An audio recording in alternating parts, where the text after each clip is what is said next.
Very good morning, dear students. Today we will start lesson number 8, refresher.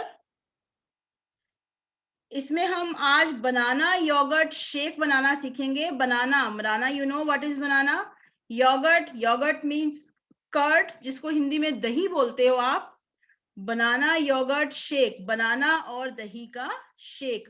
तो ये एक recipe है जो छोटे बच्चे भी खुद बना सकते हैं और खुद बनाकर पी सकते हैं. इसके लिए क्या क्या इंग्रेडिएंट्स मीन्स जो चीजें इसको बनाने के लिए चाहिए, इसको ध्यान से बोलना सीखो. Ingredients, right. तो इसके लिए क्या क्या चाहिए हमें?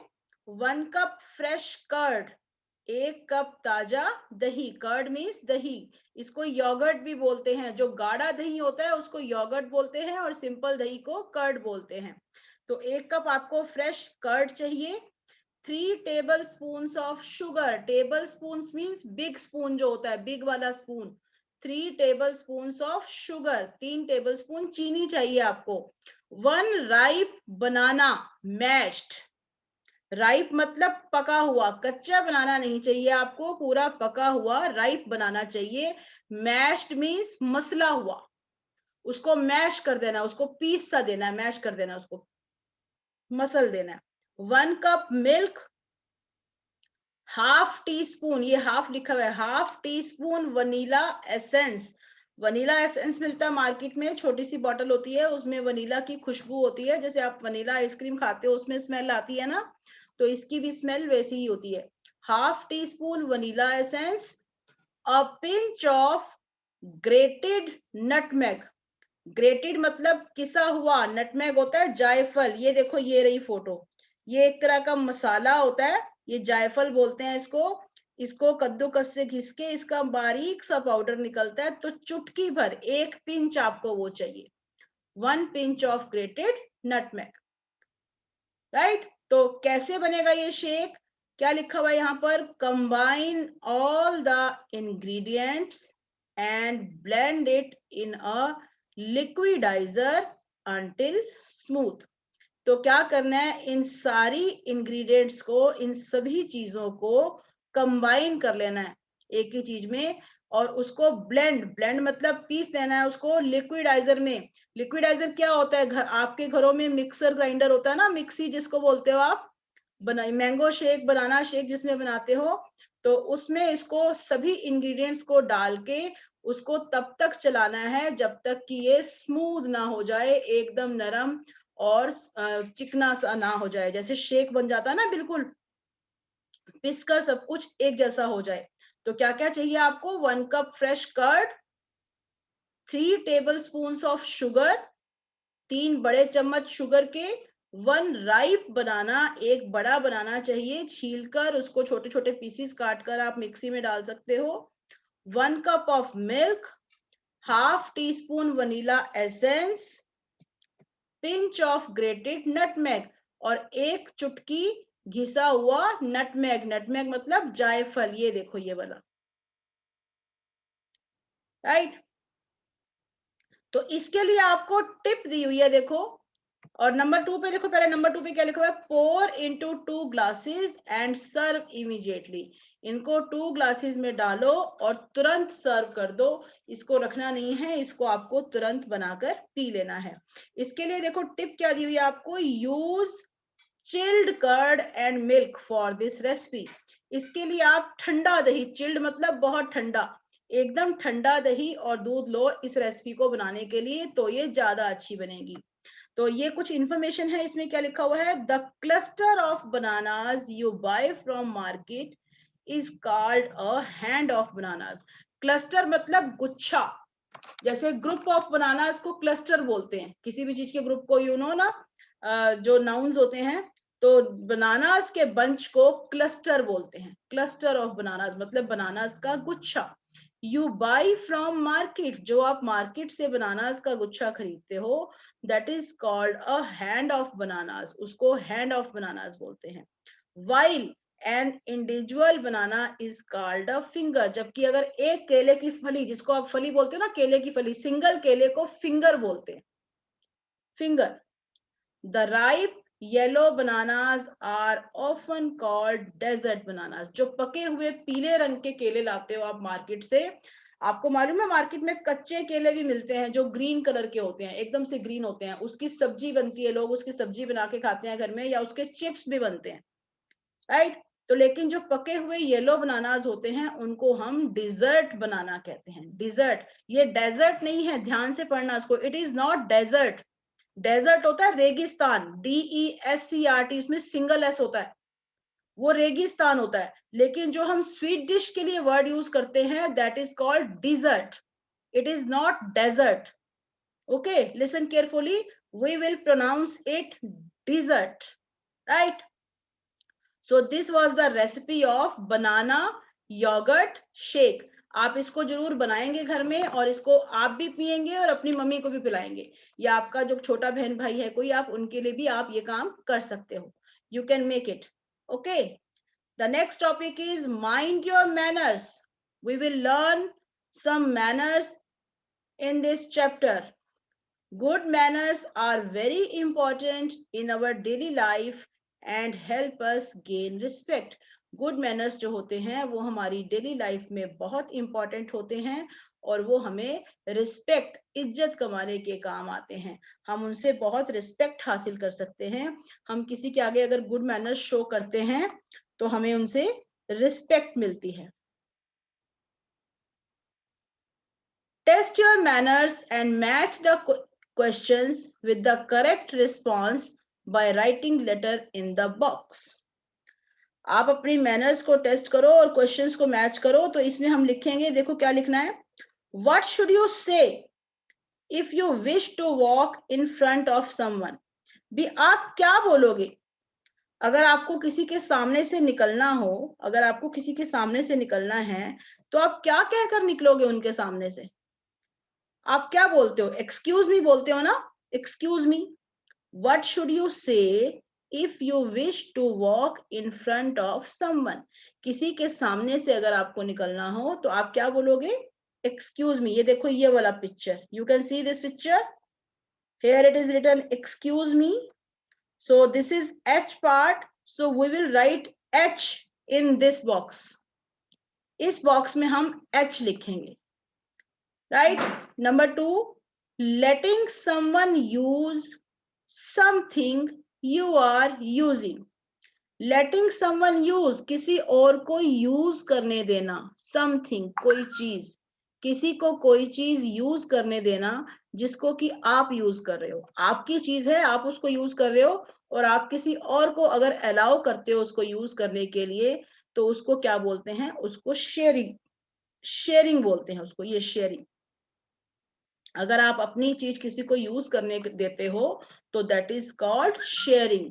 तो that is B part, we will write B in this box, right. Next one, when you ask for something, जब आप किसी से किसी चीज के लिए पूछते हो तो क्या कहते हो आप? जब आप किसी चीज के लिए पूछते हो, when you ask for something, आपको किसी काम के लिए किसी को कहना है, कोई काम करने के लिए किसी को कहना है, तो आप क्या कहोगे? प्लीज। आप किसी से भी कोई काम करने के लिए जब कहते हो तो आप प्लीज कह के उसको बोलोगे ना कि प्लीज मेरा ये काम कर दो, please do it for me, please do it. तो we will use please, that is I part, so we will write I, यहां पर लिखेंगे हम I, right. Number 4, when you receive something, जब आपको कोई चीज मिलती है, कोई और आपको कोई और चीज देता है, someone gives you something, okay. जब आपके लिए कोई काम करता है, आप कुछ करते हो तो आप क्या बोलते हो? यू से थैंक यू। जब कोई व्यक्ति आपके लिए कोई काम करता है तो you should say thank you. Here it is C, so we will write C in this box, okay. Number 5, when you receive a gift, जब आप कोई गिफ्ट रिसीव करते हो, आपको कोई गिफ्ट मिलता है, what you send in return, तो आप उसको उसके बदले में क्या सेंड करते हो? आपको अगर कोई गिफ्ट देता है किसी मौके पे, तो आप उसको उसके बदले में वापसी पे क्या देते हो? आप उसको वापसी में थैंक यू कार्ड देते हो, राइट? तो आजकल तो आप ऑनलाइन भी थैंक यू कार्ड सेंड कर सकते हो। तो हम अगर हमें कोई गिफ्ट देता है तो we send them thank you card. So we will write D here in number 5 we will write D. If your parents ask you to do something, अगर आपके पेरेंट्स आपको कुछ भी करने के लिए कहते हैं, यू शो देम, आप उनको क्या शो करते हो? आपके पेरेंट्स आपको कोई भी काम करने के लिए बोलते हैं, पेरेंट्स ने आपको कहा कि ये काम कर दो, तो आप फिर क्या करते हो? यू शो देम रिस्पेक्ट, आप उनको रिस्पेक्ट शो करते हो। आप कहते हो कि okay I am doing this, मैं कर देता हूं इसको, I will do this. Okay, when your parents ask you to do something you show them respect, तो हम यहां पर लिखेंगे ई, राइट?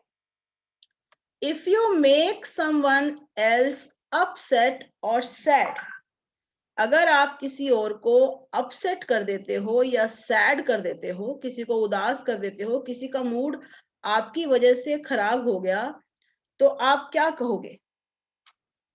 आप क्या कहोगे उसको? आप उसको कहोगे आई एम सॉरी। आपकी वजह से किसी का मूड खराब हो गया या कोई उदास हो गया, आपसे कोई गलती हो गई, किसी का कोई नुकसान हो गया, तो आप उसको क्या बोलोगे? I am sorry, you will apologise, आप उसको सॉरी बोलोगे। तो ये एफ पार्ट है, we will write F in this box. Okay, if someone is having a bad day and you see them upset, what do you ask? If someone is having a bad day, किसी का दिन अच्छा नहीं जा रहा है, किसी का दिन बुरा जा रहा है, किसी भी कारण से किसी के साथ कुछ बुरा हो गया, and you see them upset, और आप देखते हो कि सामने वाले का मूड ठीक नहीं है, वो अपसेट हो गया है, वो उदास है, किसी के साथ बुरा हो गया और आपको लगता है कि उसका मूड ठीक नहीं है, तो आप उसको क्या कहोगे? क्या पूछोगे उससे? आप उससे पूछोगे आर यू ओके, क्या तुम ठीक हो? Are you okay? Number G, we will write G here. Okay, when you meet someone, आप जब किसी को मिलते हो तो आप उसको क्या कहते हो? जब आप किसी से मिलते हो तो आप उसको क्या कहते हो? आप बोलते हो नाइस टू मीट यू, आपसे मिलकर खुशी हुई, ए पार्ट। तो we will write A in this box. So this was the chapter good manners, mind your manners. You will complete this page in your book.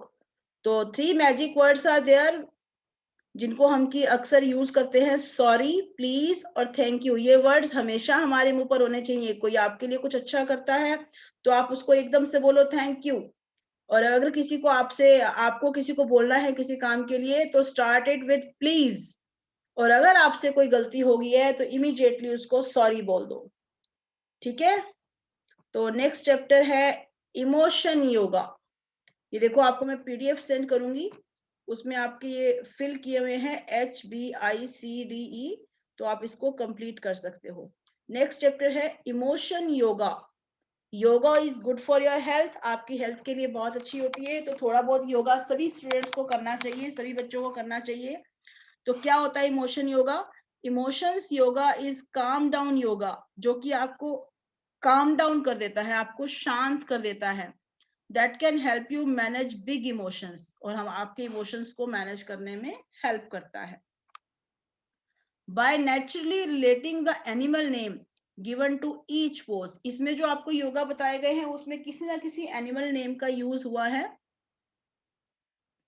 And the emotion represented by that animal, और उस animal के द्वारा represent किए गए emotion भी उसमें दिखाए गए हैं। जैसे कि लायन पोज, लायन पोज में होता है ना एक गुर्राने वाला योगा करते हैं, तो लायन पोज क्या होता है? With its angry looking face, lion का फेस जो होता है ना वो एंग्री लुकिंग फेस होता है, can help you release anger with a loud roar. जब आप शेर की तरह गुर्रा के योगा करते हो, जो वो वाला आसन होता है, तो उससे क्या होता है? आपका गुस्सा जो है, आपके अंदर का गुस्सा निकल जाता है, right? We will start this. Number 1, a grateful giraffe returns to the wild mountain pose, जो इसको बोलते हैं ताड़ आसन, हिंदी में इसको बोलते हैं ताड़ आसन, माउंटेन पोज। ए ग्रेटफुल जिराफ, जिराफ की तरह से अपने आप को बना देना। कैसे करते हैं? Stand toll in mountain pose, बिल्कुल एक पर्वत की तरह बिल्कुल सीधे खड़े हो जाओ, लंबे एकदम सीधे खड़े हो जाओ पांव जोड़कर। लुक अप, ऊपर की तरफ देखो। Take your arm straight up to the sky, अपनी बाजुएं बिल्कुल ऊपर आकाश की तरफ, आसमान की तरफ करो। अपने दोनों हाथ ऊपर आसमान की तरफ करो। And touch your palms together, और अपनी हथेलियों को इकट्ठा जोड़ लो। बिल्कुल सीधा खड़े खड़े होके अपने हाथ एकदम से ऊपर करने हैं आपको, सिर के ऊपर, बिल्कुल ऊपर, और अपनी हथेलियों को आपस में जोड़ देना है। प्रिटेंड योर आर्म्स, आपको ऐसा सोचना है कि जैसे आपके बाजुए जो है ना वो एक लंबी सी गर्दन है, लॉन्ग नेक ऑफ जिराफ, जैसे कि आपकी बाजुएं हैं वो जिराफ की गर्दन की तरह लंबी है, जैसे जिराफ की गर्दन हो, आपके ऐसे शो करना है कि जैसे आपकी बाजुएं जो है वो जिराफ की गर्दन हो। जितना लंबा अपने आप को खींच सकते हो खींचो। तो that is called mountain pose, Hindi में इसको बोलते हैं ताड़ आसन। ठीक है, ये देखो पिक्चर में आप देख सकते हो, बिल्कुल सीधा खड़ा है बच्चा, और दोनों हाथ पहले पहले सीधे ऊपर खड़े करने हैं, और फिर दोनों हथेलियों को आपस में जोड़ लेना है। Okay, number 2, a finicky flamingo picks at a snack.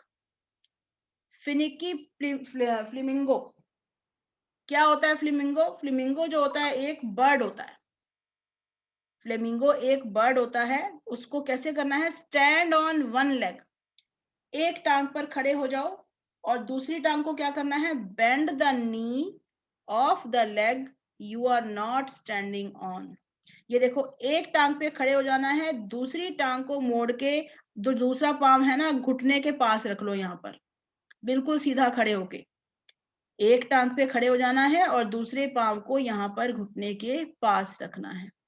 ठीक है, place the sole of your foot, sole of your foot मतलब कि पैर का तला, on the opposite inner thigh और काफ एंड बैलेंस। यही बात बताई गई है आपको कि दूसरे पांव का जो पैर का तला है वो या तो आपको घुटने पर या आपको अपनी थाई पर, थाई क्या होती है? जांघ, ये वाली।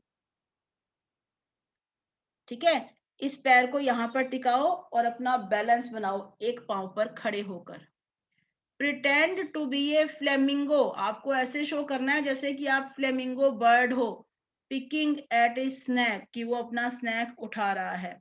Switch sides and repeat the step, यानी कि आपको ऐसे ही करना है, हाथ ऊपर कर कर, हाथ ऊपर कर कर हथेलियां जोड़ लेनी है। कभी इस टांग पर खड़े होना है, कभी इस टांग पर खड़े होना है। जब आप इस टांग पर खड़े होगे तो आपको ये वाला पैर ऐसे मोड़ना है।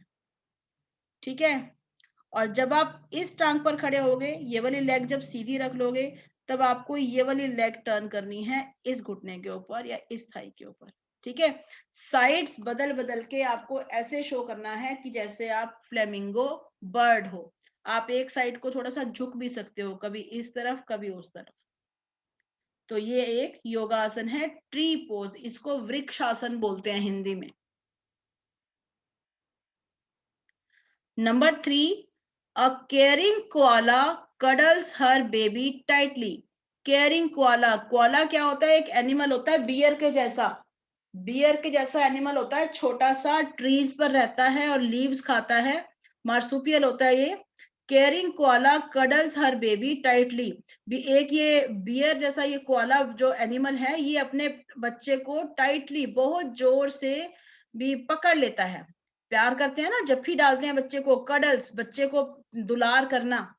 ईगल पोज, ईगल की तरह कैसे होता है? देखो, stand toll in mountain pose, बिल्कुल सीधे खड़े हो जाओ। माउंटेन पोज का मतलब यही है कि आप बिल्कुल सीधे खड़े हो जाओ। Wrap your left leg around your right, अपनी लेफ्ट लेग को अपनी राइट लेग पर लपेट लो। ये देखो, इसने राइट लेग को लपेटा हुआ है, देखो ये सीधा खड़ा हो गया, फिर इसने अपनी राइट लेग को ना लेफ्ट पे लपेटा हुआ है, रैप किया हुआ है इसको अच्छी तरह से। Bring your bent arms out in the front of you Wrap your right arm around your left arm and bend your knees slightly. देखो जैसे आपने टांग लपेटी है ना एक टांग के ऊपर, ऐसे ही आपको बाजू भी लपेटनी है। देखो एक बाजू के ऊपर दूसरी बाजू अच्छी तरह से लपेटने की कोशिश करो, ठीक है, रैप करने की कोशिश करो। राइट आर्म को लेफ्ट आर्म पे लपेटने की कोशिश करो और अपने घुटनों को थोड़ा सा झुकाओ। Bend your knee slightly. आप रामदेव की योगासन देखते हो, उसमें आप देख सकते हो, उसमें सिखाते हैं वो ऐसा करना। प्रिटेंड टू बी ए मोमा कोयला कडलिंग हर बेबी। आपको ऐसा प्रिटेंड करना है, ऐसा शो करना है कि जैसे कोआला मम्मी जो है ना अपने बच्चे को जोर से घुट के पकड़ लिया, प्यार कर रही है। आपकी मम्मी जब आपको प्यार करती है तो आपको घुट के जब भी डालती है ना, बिल्कुल गले से लगा लेती है ऐसे, बिल्कुल जोर से दबा के। तो यहाँ पर भी ऐसा ही लगेगा कि कोई अपने बच्चे को ना जोर से गले लगा रहा है, कोआला बेबी। ठीक है, switch sides and repeat the steps. ऐसे ही आपको दूसरी टांग से भी करना है। कभी आपको राइट लेग लेफ्ट के ऊपर लपेटनी है, कभी आपको लेफ्ट लेग जो है वो राइट पर लपेटनी है। ठीक है, साइड्स बदल बदल के ये आप आसन कर सकते हो।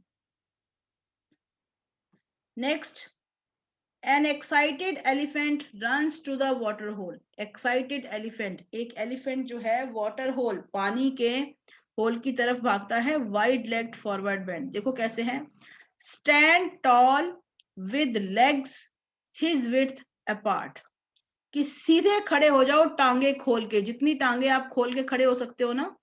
ये हिज विड्थ अपार्ट का मतलब यही है कि जितनी लेग्स आप खोल सकते हो, टांगे खोल के खड़े हो जाओ, सीधे, बिल्कुल सीधे खड़े होना है पहले।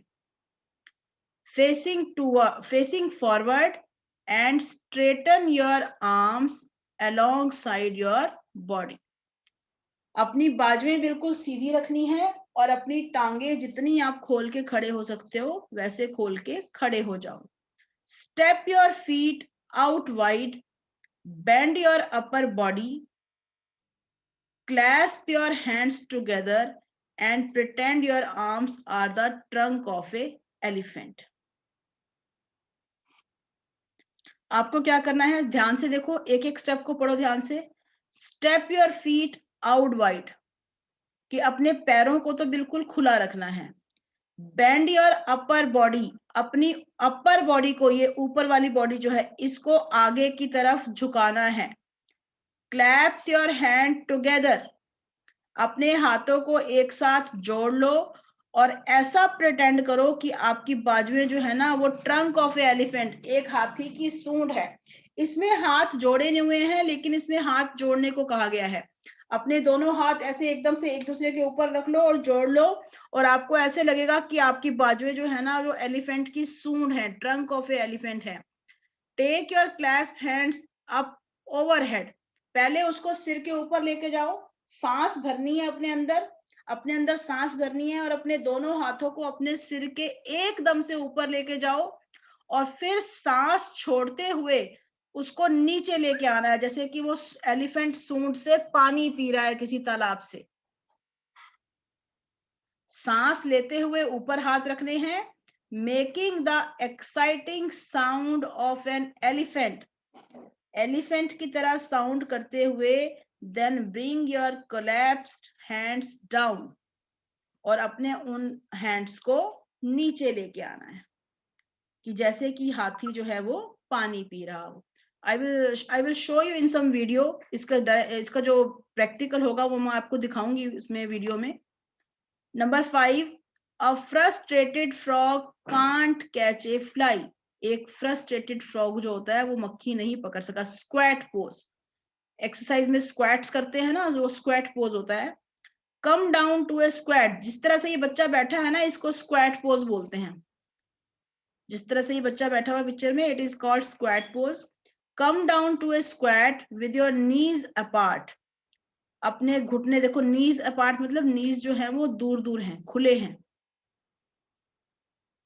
तो आपको स्क्वैट पोज बनाना है अपने घुटने खुले रखकर, and your arms between your knees, और अपनी बाजुओं को अपने घुटनों के बीच में ले आओ। ये देखो बाजुएं जो हैं, ये घुटने बाहर की तरफ हैं और दोनों बाजुएं जो हैं वो घुटनों के बीच में हैं। Touch your hands to the ground,